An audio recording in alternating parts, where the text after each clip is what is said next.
అందరికీ నమస్తే. నేను J Srinivas, regional provident fund commissioner to retired and advocate. ఈ మధ్యలో నాకు ఒక మిత్రుడు హెచ్ఆర్ మేనేజర్ ఫోన్ చేశాడు. అతని సమస్య ఏంటంటే, సార్ మా బాస్కి 8 లక్షలు ఎంప్లాయర్ షేర్లో బ్యాలెన్స్ ఉంది.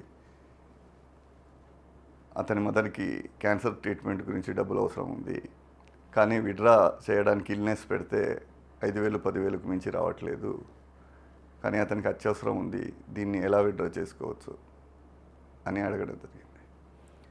అయితే నేనేం చెప్పానంటే, అతను ఆల్రెడీ ఉన్న ప్రొవిజన్స్ ప్రకారం అన్నిటికీ అడ్వాన్సెస్ డ్రా చేశాడు కాబట్టి అతను ప్రస్తుతం ఏ విధమైన అడ్వాన్స్ ప్రస్తుతం ఉన్న రూల్స్ ప్రకారం తీసుకోలేడు. అతన్ని ఒక నెల పాటు వెయిట్ చేయమనండి, ఈపీఎఫ్ఓలో సవరణలు వచ్చిన తర్వాత అతను ఎంప్లాయర్ షేర్ కూడా డ్రా చేసుకునే అవకాశం రావచ్చు అని చెప్పాను. ఇదే విషయంలో గతంలో అక్టోబర్లో జరిగిన సెంట్రల్ బోర్డ్ ఆఫ్ ట్రస్టీస్ మీటింగ్లో ఈపీఎఫ్ పార్షల్ విడ్రాల్స్ గురించి కొన్ని సవరణలు ప్రతిపాదించారు. దీని గురించి అప్పట్లో నేను ఈనాడులో ఒక ఆర్టికల్ కూడా రాశాను. అయితే ఆ సవరణలు తుది రూపుదిద్ది ఆమోదం పొందే సమయానికి కేంద్ర ప్రభుత్వం సోషల్ సెక్యూరిటీ కోడ్ నోటిఫై చేసింది. కేంద్ర ప్రభుత్వం సోషల్ సెక్యూరిటీ కోడ్ నోటిఫై చేయడం వల్ల కొత్త పథకం రూపొందించాల్సింది. అందుకని ఎంప్లాయీస్ ప్రావిడెంట్ ఫండ్ స్కీమ్ 1952కు ప్రస్తుతం సవరణలు చేసే అవకాశం న్యాయపరంగా లేకుండా పోయింది. అందుకని ఈరోజు జరిగిన సెంట్రల్ బోర్డ్ ఆఫ్ ట్రస్టీస్ మీటింగ్లో employees provident fund scheme 2026, employees pension scheme 2026, employees deposit linked insurance scheme 2026ని కేంద్రీయ ధర్మకర్తల ఆమోదానికి ప్రతిపాదన ఉంచడం జరిగింది. అవి ఆమోదించబడడం కూడా జరిగింది. ఇవి మళ్ళీ కేంద్ర ప్రభుత్వానికి వెళ్ళి గెజిట్ నోటిఫికేషన్ అయిన తర్వాతే ఇంప్లిమెంట్ చేయబడతాయి కాబట్టి 1 ఏప్రిల్ 2026 నుంచి ఇవి అమల్లోకి వస్తాయని మనం భావించవచ్చు. అయితే ఇందాక అడిగిన మిత్రుడి సమాధానానికి ఇలాంటి మరికొందరికి చాలా రిలీఫ్ కలిగించే విధంగా ఈ పాక్షిక ఉపసంహరణలు పార్షల్ విడ్రాల్స్ని ఈ కొత్త పథకంలో రూపొందించారు. ఈ వీడియోలో మనం వీటి గురించి చర్చిద్దాం. ఇక్కడ ఏంటంటే, పిఎఫ్ అకౌంట్ అనేది భవిష్య నిధి, కానీ ఇంతకుముందున్న నిబంధనల ప్రకారం చాలామంది వివిధ అడ్వాన్సులు పెట్టి రిటైర్ అయ్యే సమయానికి పూర్తిగా ఎగ్జాస్ట్ చేసి కొద్దిగా బ్యాలెన్స్తో మాత్రమే ఉండడం జరిగింది. దీన్ని అధిగమించడానికి ఈపీఎఫ్ఓ ఇప్పుడు ఒక కొత్త ప్రతిపాదన తీసుకొచ్చింది. అదేంటంటే మినిమం బ్యాలెన్స్. మినిమం బ్యాలెన్స్ అంటే ప్రతి సంవత్సరం సభ్యుడు కట్టిన చందాలో 25% మినిమం బ్యాలెన్స్గా అలాగే ఉంచబడుతుంది. అంటే కంటిన్యూస్లీ అతను సర్వీస్లో ఉన్నంత కాలం అతను సంవత్సరం కట్టిన చందాలో 25% మినిమం బ్యాలెన్స్. మిగతా 75% ఏదైతే ఉందో అది ఎలిజిబుల్ మెంబర్ బ్యాలెన్స్ కింద పేర్కొన్నారు.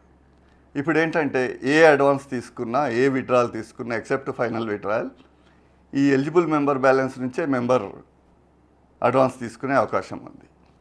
దీంట్లో ఏం చేస్తారంటే 3 రకాల నిబంధనలు, 3 రకాల కేటగిరీలా పేర్కొన్నారు. ఒకటి essential social security needs, 2 housing needs, 3 under special circumstances.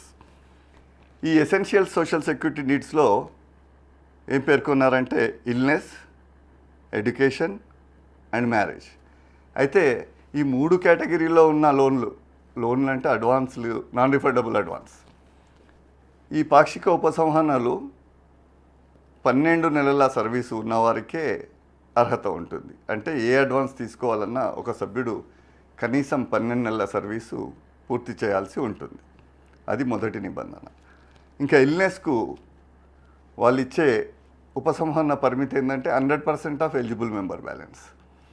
ఇంతకుముందు ఏమవుతుందంటే ఇల్నెస్కి ఓన్లీ ఎంప్లాయీ షేర్ వస్తుండే, అలాంటప్పుడు కొద్దిగా తక్కువ వస్తుండే. ఇప్పుడు 25% మినిమం మెంబర్స్ బ్యాలెన్స్ కింద ఆపేస్తున్నారు కాబట్టి ఈ 75% మొత్తం 100% అతను ఇల్నెస్ కింద తీసుకునే అవకాశం కల్పించారు. అంటే employee share and employer share.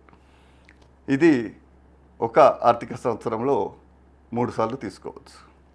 Next education, self and family. Illness also self and family. Marriage also self and family. ఎడ్యుకేషన్కి కూడా సేమ్ 100% పరిమితి, అంటే ఎలిజిబుల్ మెంబర్ బ్యాలెన్స్లో 100% విత్డ్రా చేసుకోవచ్చు. ఇది టోటల్ సర్వీస్లో 10 times అవైల్ చేసుకోవచ్చు. Next marriage, self and family, same up to 100% eligible member balance withdraw చేసుకోవచ్చు, కానీ 5 times total during the membership తీసుకోవచ్చు. Next category 2, housing needs.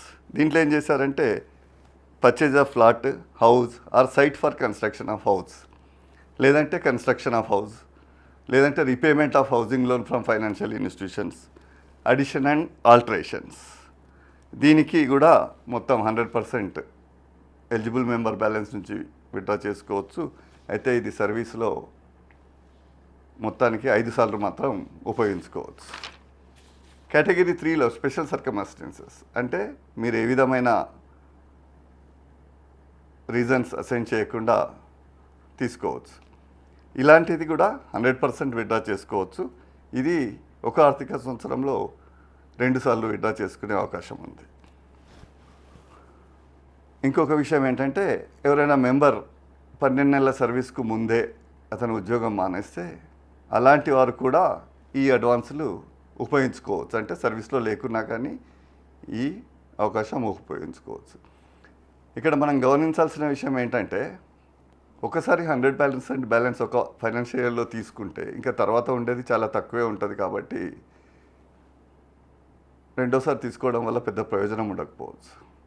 అయితే ఉద్యోగుల భవిష్య నిధి అనేది దాని పేరులోనే భవిష్య నిధి ఉంది కాబట్టి మీకు తప్పనిసరి అవసరమైతే తప్ప ఈ అవకాశాలని విరివిగా అంటే అనవసరంగా వాడుకోకూడదు. ఎందుకంటే the spirit of the fund it self will be defeat.